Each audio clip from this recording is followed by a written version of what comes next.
Dear students, आज हम जानेंगे स्ट्रक्चर के आधार पे सेंटेंस के kinds. How many kinds of sentences are there on the basis of structure? There are three kinds of sentences on the basis of structure. First, simple sentence. Second, complex sentence. And third, compound sentence. Simple, complex and compound. Simple sentence की पहचान है कि इसमें केवल एक finite verb होता है और इसमें केवल एक सब्जेक्ट होगा और एक प्रेडिकेट होगा। कॉम्प्लेक्स सेंटेंस की पहचान है कि इसमें कम से कम दो फाइनाइट वर्ब होंगे। Simple sentence one finite verb,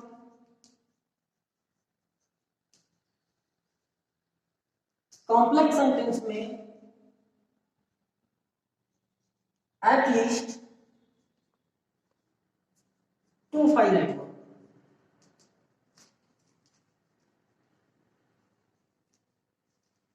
and compound sentence में भी at least two finite verb.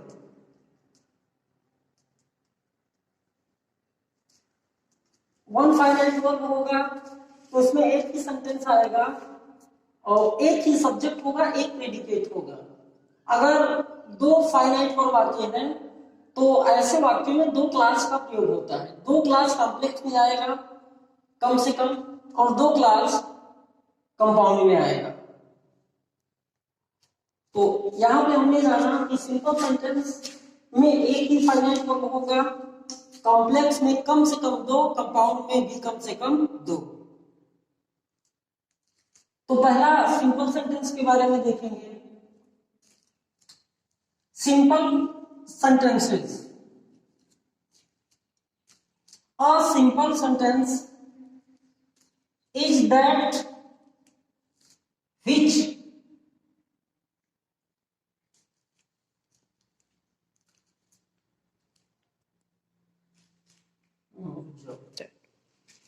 which has only one finite word. Simple sentence वह है जिसमें केवल एक ही फाइनाइट वर्ब होता है। It has only one subject and one predicate. इसमें एक सब्जेक्ट और एक प्रेडिकेट होता है। अब हम फाइनाइट वर्ब के बारे में बात कर रहे हैं तो कैसे जानेंगे कि कोई वर्ब फाइनाइट वर्ब है? इसके लिए सिंपल तरीका है, जो वर्ब टेंस के अनुसार प्रयुक्त होता है या जो वर्ब टेंस का पहचान कराता है या जो वर्ब सब्जेक्ट के अनुसार प्रभावित होता है, अर्थात सब्जेक्ट के अकॉर्डिंग वो बदलता जाता है, वो फाइनाइट वर्ब होता है। इसके विपरीत नॉन फाइनाइट वर्ब होता है। नॉन फाइनाइट वर्ब जीवन इंफिनिटिव पार्टिसिपल के अंतर्गत आते हैं। तो यहां पे हम देखेंगे द गर्ल स्वैम। एग्जाम्पल देखिए, the girl swum into the pool. लड़की पूल तालाब में तैरी। यहां पे सेंटेंस को पढ़ने पे पता चला कि हमको हमारा ये जो है ये टेंस का पहचान करा रहा है और यही वर्ब फाइनाइट वर्ब होगा। इस सेंटेंस में केवल एक वर्ब का प्रयोग हुआ है, अतः हम कह सकते हैं कि ये सेंटेंस सिंपल सेंटेंस है। Second example, I Sai monkey on the way. इसमें हम वर्ब को देखते हैं तो हमको केवल एक वर्ब मिला, सा। एक फाइनाइट वर्ब वाला सेंटेंस है, अतः ये सिंपल सेंटेंस हुआ। तो हमने देखा कि सिंपल सेंटेंस में केवल केवल एक फाइनाइट वर्ब होता है। फाइनाइट वर्ब समझ लिए होंगे। फाइनाइट वर्ब वह वर्ब होता है जो सब्जेक्ट के अनुसार अपना रूप बदल दे या टेंस का बोध कराए, उसे हम फाइनाइट वर्ब कहते हैं। लेट अस सी सम मोर एग्जांपल्स। थर्ड एग्जांपल देखिए, ही वांट्स टू प्ले। इस सेंटेंस में देखने पे ऐसा लग रहा होगा कि दो वर्ब हैं, लेकिन अब हमको ध्यान ये देना है कि फाइनाइट और नॉन फाइनाइट वर्ब। हमने कहा कि सिंपल सेंटेंस में एक फाइनाइट वर्ब होता है और जो सब्जेक्ट के अनुसार प्रभावित भी होता है।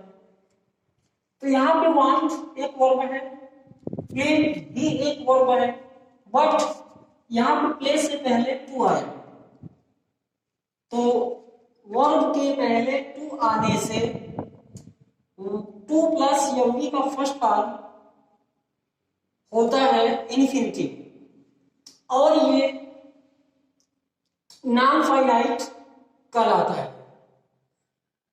तब हम देखेंगे इसको, वांट्स को। ही सब्जेक्ट के अनुसार वांट का प्रयोग हुआ और टेंस का पहचान इसी से हो रहा है, अतः ये फाइनाइट वर्ब। तो ये फाइनाइट वर्ब हुआ, ये नॉन फाइनाइट है। नॉन फाइनाइट वाक्य में नाउन का काम करता है, एडजेक्टिव का काम करता है, एडवर्ब का काम करता है। अंडरस्टैंड? तो फाइनाइट वर्ब वांट हुआ, ये नॉन फाइनाइट है, इसको हम वर्ब के अंतर्गत नहीं लेते हैं। तो एक फाइनाइट वर्ब आ सकता है, दो फाइनाइट वर्ब सिंपल सेंटेंस में आ ही नहीं सकते, तो जाहिर सी बात है कि ये फाइनाइट वर्ब नहीं है।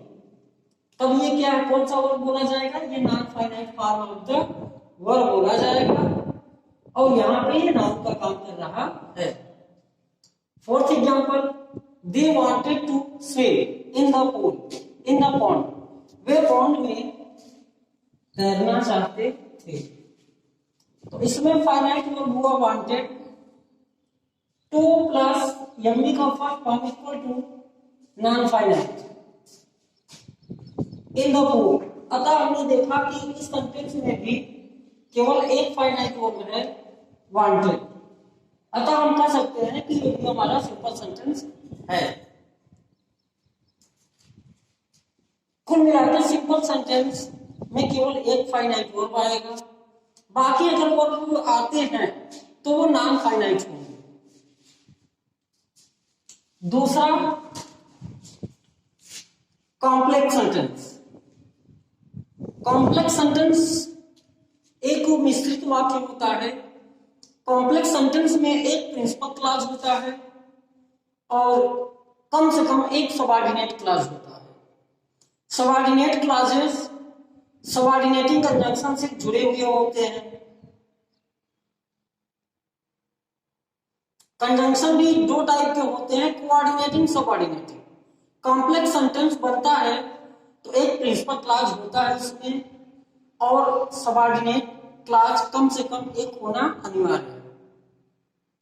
तो सबऑर्डिनेट क्लॉज जो जुड़ते हैं वो सबऑर्डिनेटिंग कंजंक्शन से जुड़ते हैं। तो इसमें हमें ये पता चलता है कि प्रिंसिपल क्लॉज का एक अपना वर्ब होगा और कम से कम सबऑर्डिनेट क्लॉज का एक वर्ब होगा। तो कुल मिलाकर कॉम्प्लेक्स सेंटेंस में हमको दो क्लॉज मिलेंगे, एक प्रिंसिपल क्लॉज का फाइनाइट वर्ब और एक सबऑर्डिनेट क्लॉज का फाइनाइट वर्ब। डिफिनीशन पे look at the definition. A sentence is called a complex sentence. एक वाक्य कॉम्प्लेक्स सेंटेंस कहलाता है when it is made up of a combination of principal and subordinate clause। जब यह principal और subordinate class का combination होता है। कॉम्प्लेक्स सेंटेंस में एक प्रिंसिपल क्लास होना अनिवार्य है और कम से कम एक सबऑर्डिनेट क्लास का होना अनिवार्य है। नोट नोट ये देखेंगे, a complex sentence has at least two clauses. एक कॉम्प्लेक्स सेंटेंस में कम से कम दो क्लासेस होंगे, दो वाक्य होंगे, एंड टू फाइनाइट वर्ब्स, और दो फाइनाइट वर्ब होंगे। एग्जाम्पल देखेंगे, द डॉक्टर केम, डॉक्टर आया। एक क्लास यहां पर मिला हमको, इसका ये फाइनाइट वर्ब है, ये सब्जेक्ट है। सब्जेक्ट और वर्ब मिलकर एक सेंटेंस बन जाता है, इसमें ये सब्जेक्ट, इसमें ये प्रेडिकेट। तो एक सेंटेंस हमारा ये बना। आफ्टर यहां पे सबऑर्डिनेटिंग कंजंक्शन है और ये टाइम बता रहा है, एडवर्ब क्लास ऑफ टाइम। तो देखेंगे, after the patient had died, मरीज की मृत्यु के बाद डॉक्टर आए। मरीज की मृत्यु हो जाने के बाद डॉक्टर आया। तो यहां पे ये प्रिंसिपल क्लास हुआ और यहां पे द पेशेंट हैड डाइड, ये सबऑर्डिनेट क्लास है। सबऑर्डिनेट क्लास को पहचानने के लिए हम कैसे पहचानेंगे कि इसमें सबऑर्डिनेट क्लास है? प्रिंसिपल क्लास के पहले कोई भी कंजंक्शन नहीं आता, सबऑर्डिनेट क्लास के पहले कोई ना कोई सबऑर्डिनेटिंग कंजंक्शन आएगा जो कि आफ्टर है। अतः यहां से लेकर यहां तक हमारा कौन सा क्लास बनेगा? Subordinate class.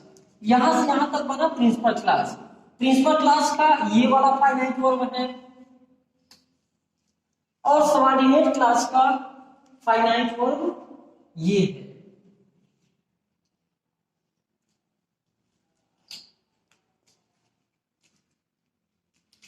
अंडरस्टैंड? अब हैव डाइड मिलकर ये फाइनाइट वर्ब बने। दूसरे में देखेंगे, एवरीबॉडी नोज, हर व्यक्ति जानता है, दैट यमकी Gandhi was a great leader. यमकी Gandhi ji was a great leader, Mahatma Gandhi एक महान नेता थे ऑफ इंडिया, भारत के।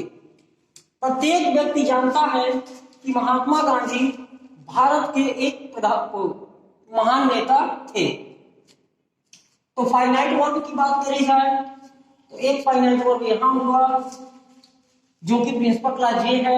दैट कंजंक्शन से हमारा सबऑर्डिनेट क्लास शुरू हो गया। सबऑर्डिनेट क्लास का सब्जेक्ट है यम के गांधी जी, इसके पहले कंजंक्शन आया दैट। तो यहां से ये वाला पूरा पार्ट हो गया हमारा सबऑर्डिनेट क्लास। तो principal clause subordinate clause equal to मिल के क्या बनता है? कॉम्प्लेक्स सेंटेंस बनता है। और सबऑर्डिनेट क्लास मिलके कॉम्प्लेक्स सेंटेंस बनते हैं। इस तरीके से कॉम्प्लेक्स सेंटेंस बनाने के लिए हमको सबऑर्डिनेटिंग कंजंक्शन के बारे में जानना होगा। Third example, when he came to me, जब वह मेरे पास आया। आई वॉज ईटिंग फूड, तो मैं खाना खा रहा था। When he came to me, हमारा he came to me इसके पहले एक कंजंक्शन आया, अतः ये subordinate clause. I was eating food, मैं खाना खा रहा था, principal clause. Subordinate clause main clause पे अथवा प्रिंसिपल क्लास पे डिपेंड रहता है अपना अर्थ पूरा करने के लिए, और प्रिंसिपल क्लास को अपना अर्थ पूर्ण करने के लिए किसी भी क्लास की जरूरत नहीं पड़ती है। इस तरीके से हम पहचान सकते हैं कि कौन सा प्रिंसिपल कौन सा सबऑर्डिनेट। यहां पे इसका फाइनाइट वर्ब ये हुआ, इसका फाइनाइट वर्ब ये हुआ।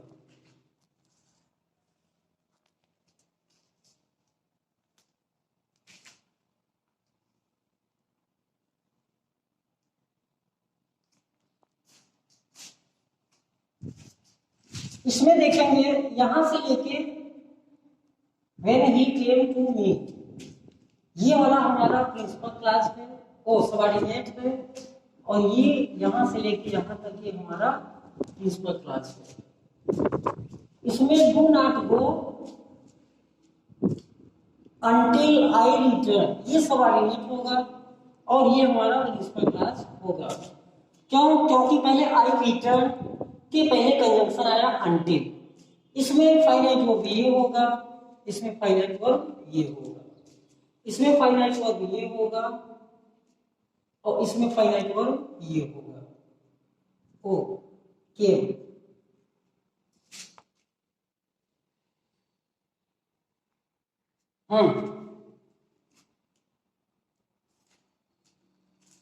तो यहां पे देखें प्रिंसिपल और सबऑर्डिनेट क्लास मिलके कॉम्प्लेक्स सेंटेंसेस का निर्माण कर रहे हैं। तीसरे वाले में सबऑर्डिनेट क्लास पहले आया है, प्रिंसिपल क्लास बाद में।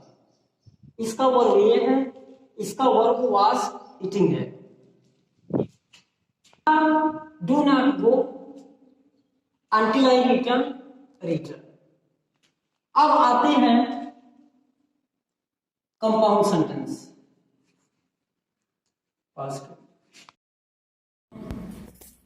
तीसरा सेंटेंस होता है compound sentence.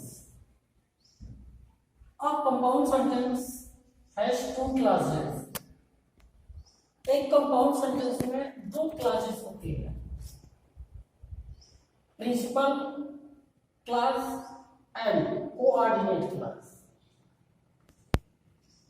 A sentence which is made up of a combination of two or more independent clauses. एक ऐसा सेंटेंस जिसमें two or more independent clauses, दो या दो से अधिक स्वतंत्र उपवाक्य का कॉम्बिनेशन हो, और वाक्य कंपाउंड सेंटेंस कहलाता है। इसको सिंपल लैंग्वेज में समझेंगे तो एक ऐसा सेंटेंस जिसमें दो प्रिंसिपल क्लास या इंडिपेंडेंट क्लास या कोऑर्डिनेट क्लास होते हैं, वो कंपाउंड सेंटेंस होता है। कंपाउंड सेंटेंस को बनाने के लिए कोऑर्डिनेटिंग कंजंक्शंस की जरूरत पड़ती है। मुख्य कोऑर्डिनेटिंग कंजंक्शंस यहां पे दिया गया है, फॉर, एंड, नॉट, बट, और, and, so. Main coordinating conjunctions ये 7 होते हैं। इनको साथ में याद रखने के लिए एक ट्रिक होता है,